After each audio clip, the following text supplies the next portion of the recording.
Hi everyone, welcome to Yoga with Maria. I'm Maria and today we're practicing abdominal wall yoga. All you need for this practice is a mat and one block. Make sure you're subscribed to my channel and let's get started. Alrighty yogis, let's get started. Come to sit in just a dandasana to start. So the legs are extended long in front of you. Got a nice cushy grass bottom here, so my mat's curling up a little bit, but legs are long. Flex the feet, press the hands down by the hips, and feel the sternum just float just a bit here. And then while we're here, close the eyes and just begin to tune into the breath.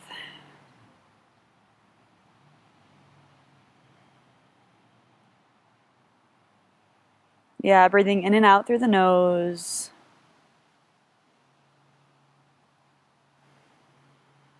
Just noticing the effort that it takes to stay in this position. And then let the eyes flutter open, and we're gonna start on our backs, which is nice. So catch behind the knees and roll onto the back. And keep both feet on the mat for now. You're gonna take your right leg up towards the ceiling, the right foot up towards the ceiling or the sky, and then interlace the fingers behind the leg. And you'll just bend and flex the foot and then straighten out and point the toe just a few times to warm up the leg a little bit. Yeah, you can kind of go at your own pace here.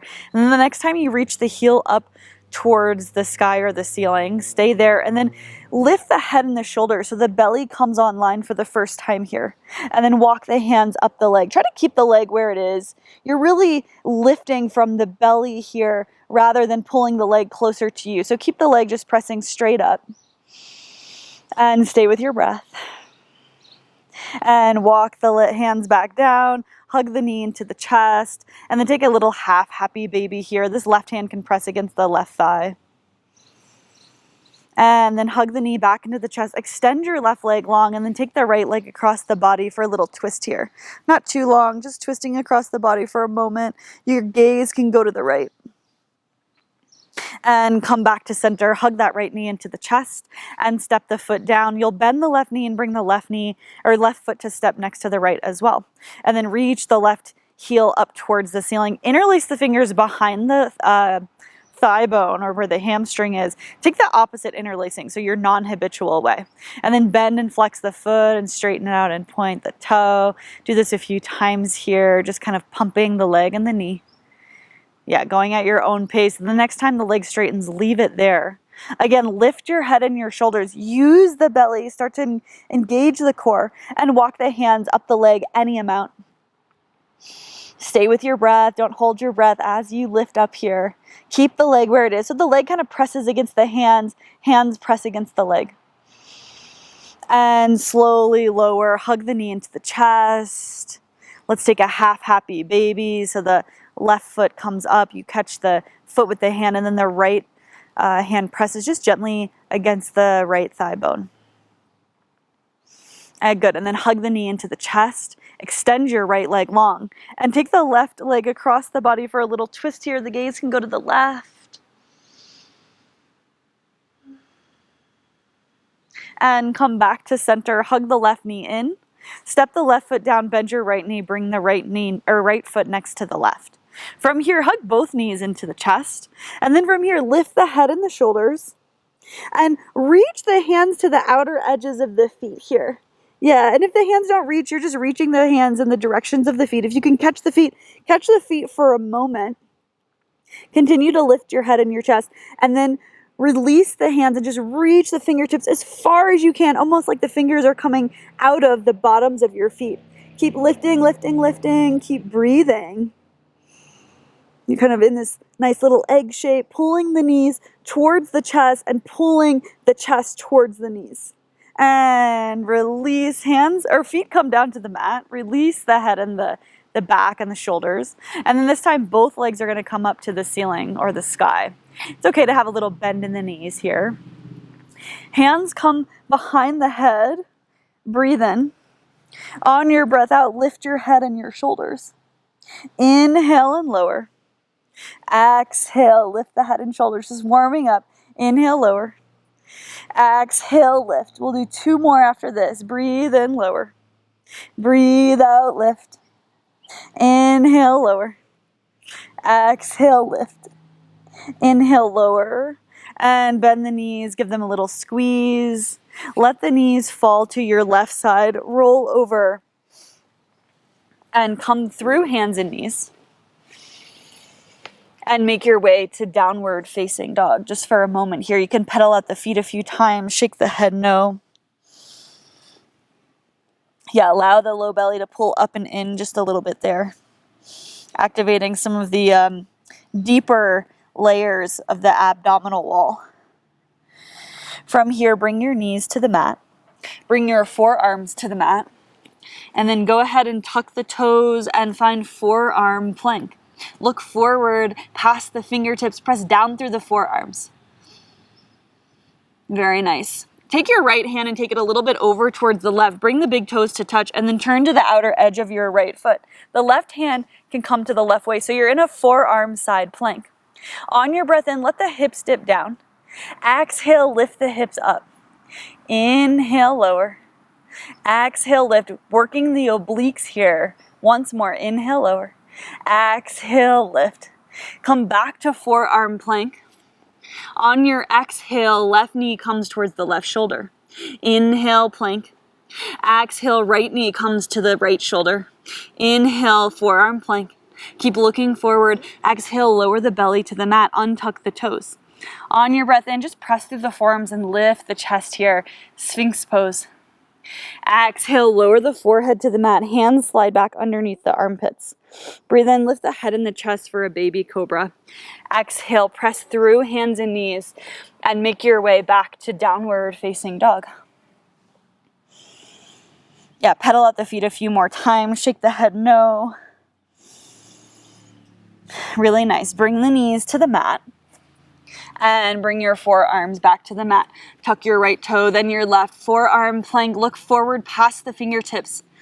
And then see if you can find a balance of letting the hips kind of heavy here and pulling and activating the belly. So pulling the low belly in instead of don't let the hips sink all the way to the floor like Sphinx pose, but we also don't want the hips all the way up.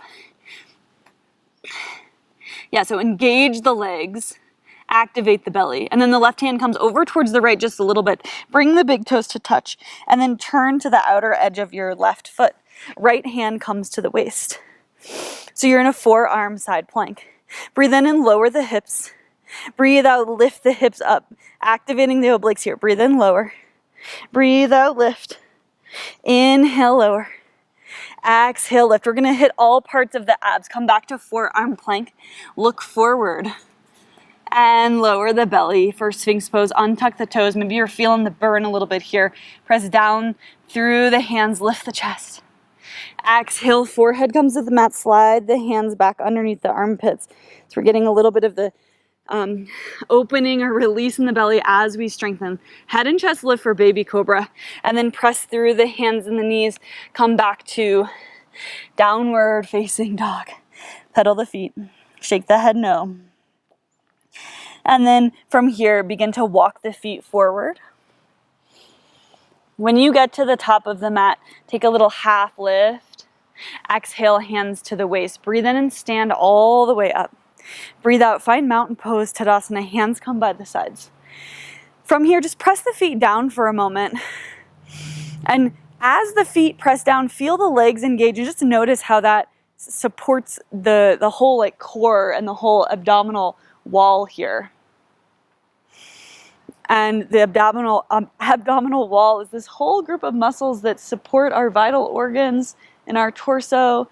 The muscles connect to the spinal column or our spine in the back. So it's this whole cage that kind of wraps around our torso. So we're going to continue to activate. We kind of just got the sides and we're going to get the front. And even doing plank pose like that activates the back. So from here, take the hands to the touch in front of the heart. Press down through your left foot. Breathe in, float your right knee up. So you have to use the belly to lift the knee. And then on your exhale, you're going to tip the torso forward as this right foot kicks back behind you. You're coming to a warrior 3. Right leg kicks all the way back behind you. And then from here, reach the hands forward. Exhale, stay here. Take 2 cycles of breath. Just watch the breath. You can kind of put a little bend in the left knee if you need, but the belly has to be engaged to hold this here. Pull the hands back through heart center. This is all slow and controlled. Slowly begin to stand back up. Right knee comes towards the floor, and then pull the knee back into the chest and release the foot down to the mat. Release the hands for a moment. Stand in Tadasana, mountain pose. Yeah, find this center again. Find your center line. Feel the feet pressing down. Feel the legs. Keep the core kind of engaged here. And then gather the hands back to heart center. Put the weight onto your right foot. Inhale, hug the knee in towards the chest. Exhale, stay here. And then breathe and come to warrior 3. Kick the left foot back behind you. Arrive in warrior 3. And then extend the arms in front of you. Get really long here. Pull everything back towards the midline. Watch 2 cycles of breath. Stay with the breath. Don't hold the breath. Can you activate the core while still breathing? And then slowly make your way back. You're reversing. Left knee comes into the chest or up towards the chest. And release the foot down. Hands come by the sides. Really nice. And then bring the inner edges of the feet to touch. Inhale, sit the hips low. Arms reach up. Chair pose. Exhale, stay here. Let the tailbone be heavy. So there's a little activation in the belly, but we're not completely tucking the tailbone under. So just like you were to sit down in a chair. Good, and then bend the knees even more, almost like the belly's gonna lay on the top of the thighs. Hands reach forward. Keep bending the knees and sit the hips onto the ground. With control, lift the feet. We're in Navasana boat pose. Inner legs pull in towards one another. If you need some variations, you can take the fingertips to the ground here, or you can even tap the toes, and you're still gonna get this work in our core area. If you can, lift the feet, lift the hands. Maybe you extend the legs up. For 1. Stay with it. Breathe. 2.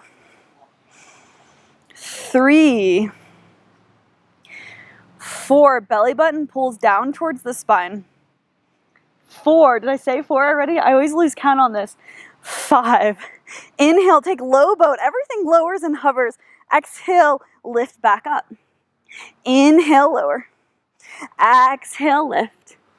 Inhale, lower. Exhale, lift. Give me 2 more. Inhale, lower. Exhale, lift. 1 more time. Inhale, lower. Exhale, lift. Breathe in, lower. Let everything hover. Stay with the breath. For 1, 2, 3. You've got this. 4, 5. Release everything to the mat. Woo. So, so nice. That was kind of a killer at the end. Have your block in the middle of the mat here. And then reach the legs long. The arms will reach overhead. So you're just finding as much length as you can between the fingertips and the toes. We sometimes call this Tadagi Mudra. And you'll notice that the low belly kind of just hollows out here. So it's a little bit of a nice stretch for the belly.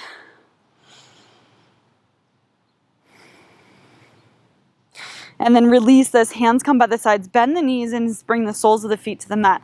Catch your block. Put it on the lowest, flattest setting. Lift the hips up and just place the block underneath the sacrum or the low back. The arms will be long by the sides. And we're just allowing the front of our bodies to be open. You know, we have to use the hip flexors and even the quads to pull the legs in towards the belly. So even when we're activating our core, we're often using the legs too. So just letting this space release after that work. Yeah, you could make noise, flutter the lips, hum. Those are all really soothing practices, especially when we're building strength and you know, working specific muscle groups where it feels like it's a little bit concentrated in one area.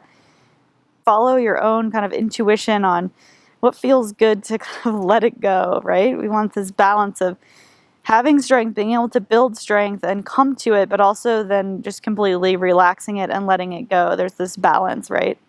Like if the core is too tight, you know, you could end up with constipation or other things, but that I won't go into. But you know, if this area of our belly is too constrained and tight, again, that's where many of our vital organs are, and our reproductive organs. And so just like anything, if it's just constricted, that's not optimal functioning either. So we want to be able to build strength and give ourselves support here, but also be able to completely relax and let blood and energy flow back to those areas. So that's kind of what we're doing here. And then press down through the feet, lift the hips up, remove the block, and then just heel toe the feet slightly wider than the hips. Let the knees knock in. Let's take both hands to this low belly area, or, you know, just the belly, the core, or you could put one hand on top of the other. I'm going to leave you here in this constructive rest, just taking your hands to the belly, just taking one last moment here to kind of have some gratitude for our bodies, for our bellies, our abdominal walls, remembering how much our body does for us. Thank you so much for joining today for abdominal wall yoga. See you next time. Namaste. Great work today, everybody. If you're looking for more core work, check out my postpartum yoga for core video right here on YouTube. Give it a watch and I'll see you there.